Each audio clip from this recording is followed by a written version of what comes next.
Pemirsa, sebelum adanya pandemi COVID-19, masih banyak warga Jakarta yang hidup di bawah garis kemiskinan. Pandemi menambah beban hidup mereka semakin berat. Ya, tak punya penghasilan yang mencukupi, mereka terpaksa bermukim di kolong jembatan bertahun-tahun. Rumah ala kadarnya tak kuat menahan panas dan hujan.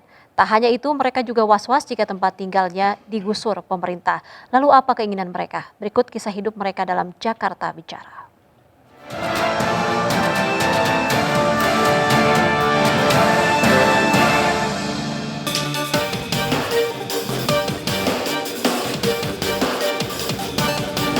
Anda menyaksikan Jakarta Bicara bersama saya Nila Matsuna dan juru kamera Herdiansyah. Pandemi COVID-19 ternyata memiliki dampak terhadap krisis ekonomi di tanah air. Tak sedikit warga yang akhirnya kehilangan pekerjaan, bahkan kehilangan tempat tinggal. Namun jauh sebelum memburuknya kondisi ekonomi akibat pandemi, ternyata masih banyak warga Jakarta yang hidup di bawah garis kemiskinan. Mereka akhirnya tinggal atau bermukim di bawah kolong jembatan. Lantas bagaimana kehidupan mereka di kondisi serba terbatas? Berikut suara mereka dalam Jakarta Bicara.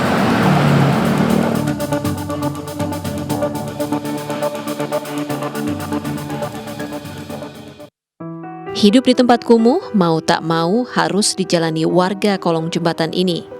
Ruangan sempit dengan sirkulasi udara minim dan sanitasi yang buruk sudah menjadi bagian hidup mereka.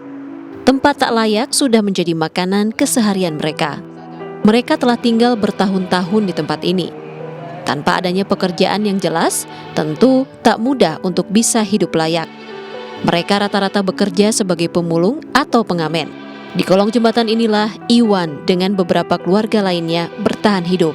Dengan menjual botol-botol bekas dan kardus-kardus, mereka bisa mendapatkan penghasilan minimal 50.000 per hari. Uang hasil penjualan ia kumpulkan untuk kebutuhan istri dan sekolah anak-anaknya di kampung. Maksimal 4 tahun. Sudah 4 tahun, itu dari sejak tahun berapa tuh Pak? Tahun 2016. Ya habis gimana lagi ya kan, kita mengontrak tidak mampu ya kan. Nah pekerjaan kita juga sebagai pemulung ya kan.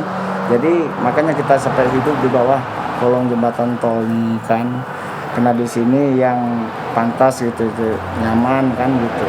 Kalau kontrak kita tidak ada duit kan, nggak mampu. Namanya orang susah kan. Kolong jembatan akhirnya menjadi satu-satunya tanah tempat tinggal mereka untuk bertahan hidup. Bermodalkan bangunan semi permanen dengan terpal sebagai atap, mereka bertahan hidup dari teriknya panas ibu kota atau kedinginan saat musim penghujan. Ya gimana caranya kan, di sini kalau hujan ya kan basah kan, ibaratnya kan kita ngambil air juga kebasahan ya kan. Di sini juga posisinya banjir kalau hujan lebat kan. Nah Pak, ini ruangan apa nih Pak? Ini tempat ini apa, ruangan kamar juga. Ini kamar, ini dapur juga. Nah kalau misalnya sebelah sini apa nih Pak? Ini kamar tempat tidur sini. Kamar tempat tidur. Ya. Kalau masak ini di sini, kita di luar. Di luar berarti ya Pak ya? Itu kalau misalnya untuk air, untuk makan itu bagaimana Pak? Kalau untuk makan di sinilah, ya makannya di situ kan. Kebutuhan airnya? Kebutuhan air mah dari sono. Dari sumur. Itu sumur itu untuk mandi, untuk makan juga airnya atau gimana? Kalau untuk makan kan kita beli. Satu pikulnya kan 8.000 kan. Nah, kalau untuk nyuci piring, mandi dari sumur. Oh, berarti kalau misalnya untuk kebutuhan makan minum, airnya ada khusus. Itu dari mana Pak? Dari luar? Dari luar. Oh, iya, yang jual di sini.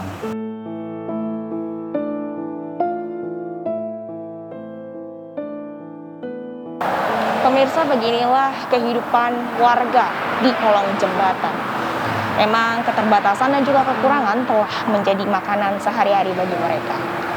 Tempat tinggal dan juga sanitasi yang tak layak, pekerjaan yang tak menentu, dan juga tak adanya perhatian dari pemerintah, lantas tak membuat mereka menyerah pada keadaan.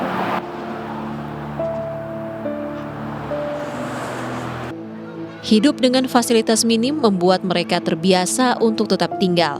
Meskipun mereka tahu tanah yang mereka tinggali merupakan tanah milik negara dengan ancaman penggusuran. Mereka selalu was-was jika petugas datang untuk mengusir mereka. Mereka hanya tak ingin pemerintah hanya sekedar mengusir mereka tanpa memperhatikan nasib mereka. Sebenarnya gini Mbak, Kita berharap sih jangan digusur dulu, ya kan.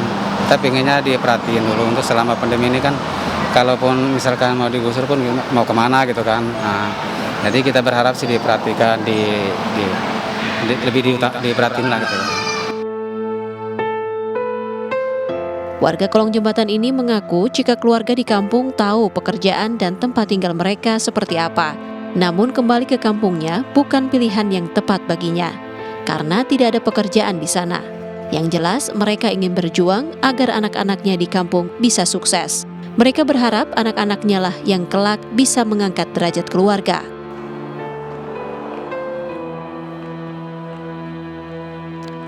Ibu kota Jakarta yang kita kenal merupakan kota dengan gedung-gedung bertingkat dan juga mal-mal mewah. Namun siapa sangka di balik kehidupan glamor ibu kota masih ada kehidupan yang berbanding terbalik di dalamnya. Bukannya mereka mengharapkan kehidupan yang seperti ini, namun roda kehidupanlah yang menghimpit perekonomian mereka. Disinilah peran pemerintah dibutuhkan agar mereka bisa mendapatkan kehidupan yang lebih baik ke depannya. Demikian Jakarta Bicara kali ini, kita kembali simak informasi selanjutnya dari Studio 6 CTV.